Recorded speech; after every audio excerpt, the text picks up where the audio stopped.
Matthew Collar and ESPN's Courtney Cronin here, and we welcome in a guy who is on one of the best football breakdown shows in history, NFL Matchup, also a writer and analyst for ESPN, a great Twitter account to follow, Matt Bowen. What's going on, Matt? I'm good, Matthew. How are you? I'm doing okay. I think you and I need to start by breaking down Aaron Schobel's play in Buffalo and how he was underrated, because that's where I grew up, Matt. And you were on one of those good defenses that, let's just say, didn't get as rewarded as they should have because of offensive play. No, we didn't have high-powered offense. That's a long time ago. 2000. My last year in the league was 2006 with Coach Duran. But I love playing out in Buffalo. It was great. My wife taught at Niagara University when we were out there. Nice. So it was a great experience for us. We loved the town. The fan base was awesome. Just wish we would have won a couple more games. Yeah, well, I really did. Getting into the playoffs would have been nice. Well, pass along a go Purple Eagles for your wife. Okay. We wanted to have you on here. I mean, first of all, because you're about as good as it gets when it comes to breaking down film and analyzing teams and so forth, and just want to get your takes on some Vikings things, especially with the first round. And I know that you did a mock where you had them taking T. Higgins, and we've been debating a lot about whether a wide receiver is the right play for the Vikings here with the way that Gary Kubiak has his offensive system set up. A lot of running, a lot of throwing to tight ends. Do you think it is of highest priority to go receiver or to look, or should they consider looking elsewhere because they have no cornerbacks at the moment? Yeah, I think you have to look at corner as well. That has to be one of your top priorities. And in terms of your draft board, that needs to be towards the top of the draft board. But the reason I went with T. Higgins, I wrote a post at ESPN about, this wide receiver class. It's real deep. It's loaded. There's talent, really on day 1, 8, and day 2 when you look at this wide receiver class. And I said, okay, what did they do at the wide receiver position now with Stefon Diggs moving on to Buffalo? And I think like this: you don't have to replace Stefon Diggs in terms of his skill set or his traits or his total production. You have to replace him with someone who fits your scheme, someone who can win isolation routes outside, someone who can run the deep overs off of play action. We know we're a very heavy play action based team in terms of their passing game in Minnesota, and how they create those vacated zones down the field. Someone that can make contested catches for Cousins, someone that can make plays in the red zone for Cousins. That's why I went with Higgins. I think he has such a high floor at the position. Played at a championship program at Clemson, a ton of college production. Doesn't have great testing numbers. He didn't run at the combine, but he ran at his pro day. Did not have great testing numbers. But then this is what I always say. It comes down to, okay, the testing numbers weren't great, but then you look at the film. You got to trust what you see. Mm-hmm. Trust your eyes when you're watching these prospects. When I watch T. Higgins, I think he'd be a solid pro football player. And another thing about him, he played all 3 wide receiver spots at Clemson. So he could play outside, at the X and Z wide receiver, or he can bump inside the slot, try to create some matchups there. But that's just one name. I mean, if you stick with wide receiver, Denzel Mims could be there out of Baylor. Justin Jefferson could be there out of LSU. Michael Pittman out of USC. Chase Claypool from Notre Dame. So it really depends. If they are going to go wide receiver, they'll have an opportunity to get a very talented player. Just comes down to how the board plays out and what they have in terms of their overall grades. Now, if they decide they want to wait on that, and if they go, let's say, cornerback, and then they find a tackle that they really like, an offensive tackle at 25, and they're able to address 2 somewhat immediate needs, definitely for cornerback, tackle, I guess debatable at this point. But if they wait to till day 2, and then you have guys potentially like Michael Pittman Jr., Donovan Peoples-Jones, Tyler Johnson, with as deep as this class is, where does it level off at any point when you've been evaluating these players on tape? Because I know that Johnson is a name that we're all familiar with because he went to the U and had a really good career there. But he seems like kind of a hard prospect to get, I don't know, a feel on just as far as how he would fit at the NFL level, but a good value for a day 2 pick if you were to go that way. I agree, Courtney. And with Johnson, you're looking at someone I think who fits more inside in the slot. Becomes a matchup player. He can scheme open inside the numbers because he has the physical traits. He's got the ball skills, some of the best in the class in terms of making plays, making contested catches, making plays in traffic, working the middle of the field, physical after the catch. Now, doesn't have elite traits in terms of explosive speed, separation ability. I think that's one reason he'll slide a little bit in the draft. But again, go back to played in the Big Ten. at the University of Minnesota. A ton of college production, made plays against high-level Big Ten teams, made plays in the bowl game against Auburn. So he's made plays against really good competition. Just depends on how he fits in your offense. And in terms of playing for the Vikings, I think he'd be a guy who can line up outside. But when you really want to give him the football, you want to scheme him open inside to cater to his ability. And that's what you're going to get on day two. A guy like Van Jefferson out of the University of Florida. I don't think he has elite speed in terms of breakaway speed or game-breaking speed. One of the best route runners in the draft, though. So, again, you're looking at traits, I think, at that point. What traits fit your scheme? How do they fit into your offense? How can you get them targets in the passing game? And where do you use them in third downs and in the red zone? Matt, sticking with the Gophers, Antoine Winfield Jr., if people love to send us their draft simulations, and we encourage them to do so with a couple of websites where you can do it. I am telling you, every single one has Antoine Winfield Jr. going to the Minnesota Vikings. Now, I know on Twitter you did some breakdown of him not too long ago. Your thought, I mean, can he play multiple positions? Could he be a nickel corner? Do you see him as just a deep safety in the NFL? What's your takeaway from Antoine Winfield Jr.? I really like his film. I mean, he's a football player. That's the best way to say it. I mean, he really is a football player. A ton of on-the-ball production. We know he had, 5, 6, 7 picks last season. Good transition speed. What I mean by that is he can break downhill in the football. Very aggressive in the run game. They use him as a blitzer at the University of Minnesota. Is a good tackler in space. Does have the versatility. I don't think he's a true slot corner. I think he's a slot safety. If you play your sub packages with 3 safeties in the field, he can roll down and play in that slot position where you match the receivers. And really, if you're talking about a scheme fit, he's best in a quarters-based defense. Now, quarters means, you're 4 deep. And I'll be honest, that's the base defense of Mike Zimmer. When you think of Mike Zimmer's defense, that's what it is right there. Mm-hmm. I think he's a tremendous player. And I think he is somewhere in that top of, the second round, and top second round, mid-second round, somewhere in that range is where he's probably going to come off the board. And some people might disagree. Someone might say he's a first-round pick. That's a great thing about this process. There's a lot of opinions in it. But that's the guy, if I'm a coach, that's the guy I want in the room. And I always say that about certain players. That's someone you want to coach. You want to work with them because they have the traits, they have the physicality, they would fit in your system, and just what he shows on film. Now, I don't know Antoine Winfield off the field, what he's like in the weight room, what he's with, how he acts with the position coaches. Doesn't matter to me right now because I'm just looking at the film. When I look at the film, that's the guy I want on my football team. Football. It's one hell of a breakdown there, sir. That was incredible. Last year, the run on defensive linemen and where we expected it to happen, I think all that kind of matched up. And as we look at this year's class of edge rushers, it's not nearly as deep. I mean, there's probably maybe 4 going in the top 20. But the Vikings have a need because they need to figure out, is Afadio Denebo going to be able to take on that role, the void left by Everson Griffin? And it kind of feels like you'd look to a rotation at that position, or, who do you bring in? Where do you find the best value? If they have so many other positions of need, wide receiver, cornerback, offensive tackle, where do you address defensive end if you're the Minnesota Vikings, Matt? Just knowing what's out there and what's probably going to be out of your reach in the first round, and maybe that's something you address day 2. It's either day 2 or the end of the first round. If you think about the end of the first round, Courtney, what about AJ Epinesa? Now, obviously, I'm an Iowa grad. I'm a little biased, and I played with AJ's father.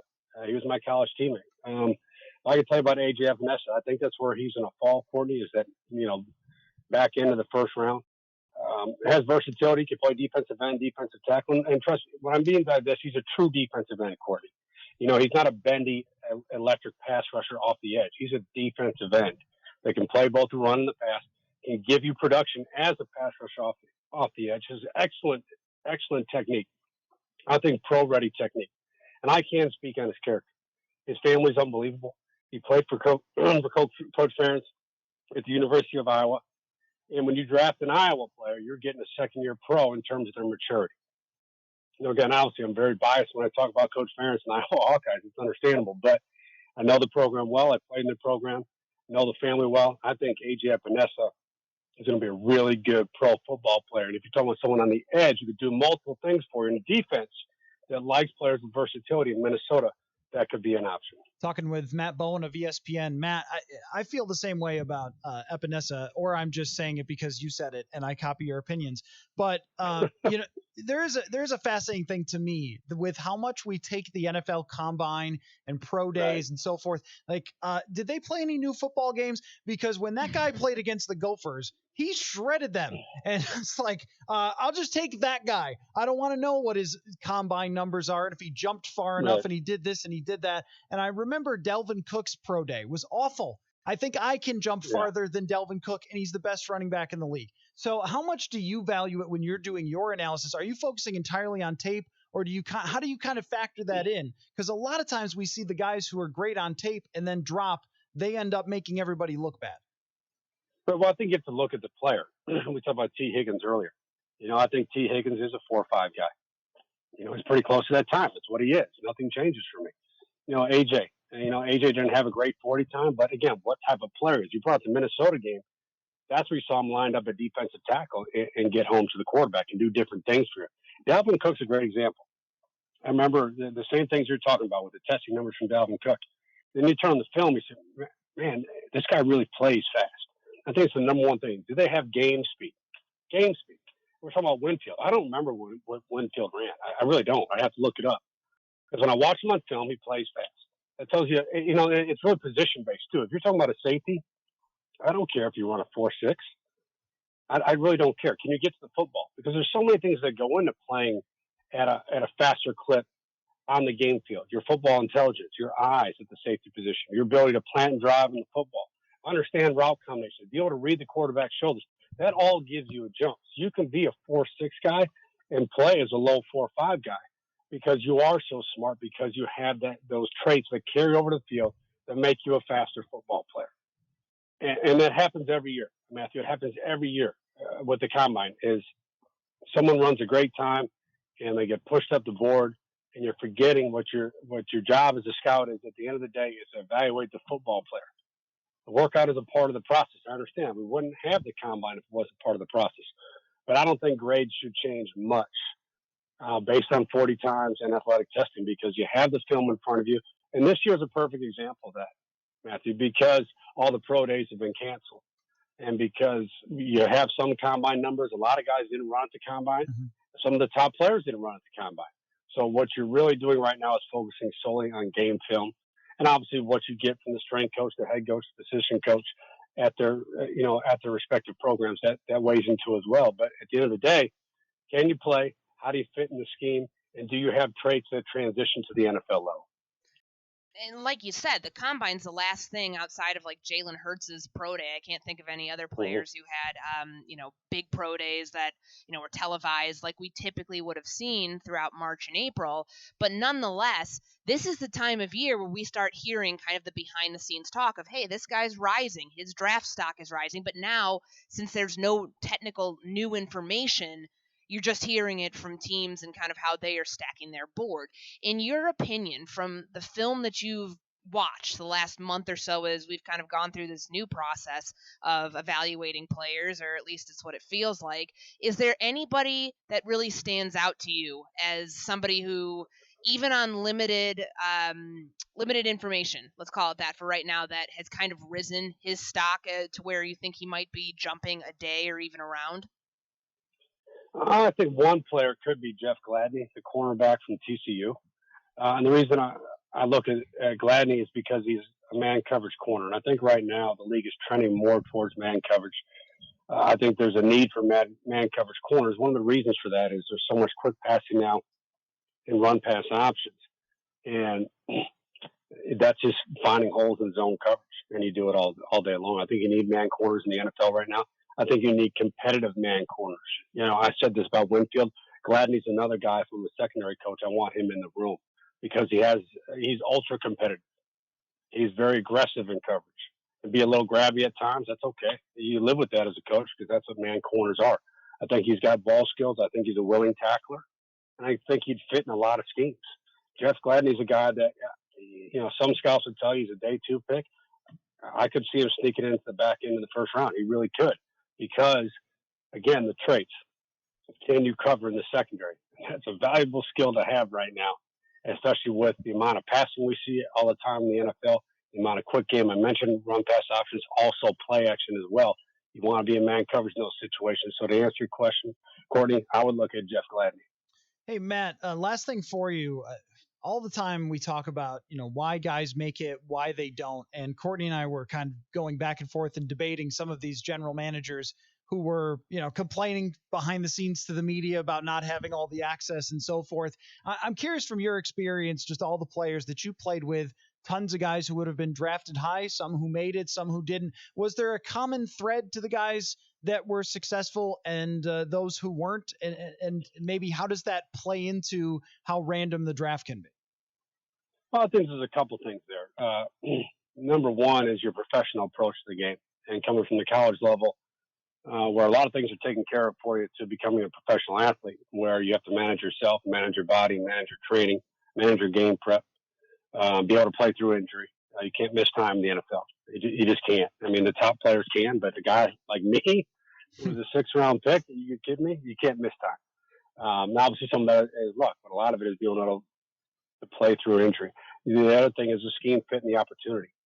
We see a lot of guys that bust in the NFL that are in the wrong system, whether they're drafted based on their height, weight, and speed. Right? We see that all the time, especially top 15 players that bust.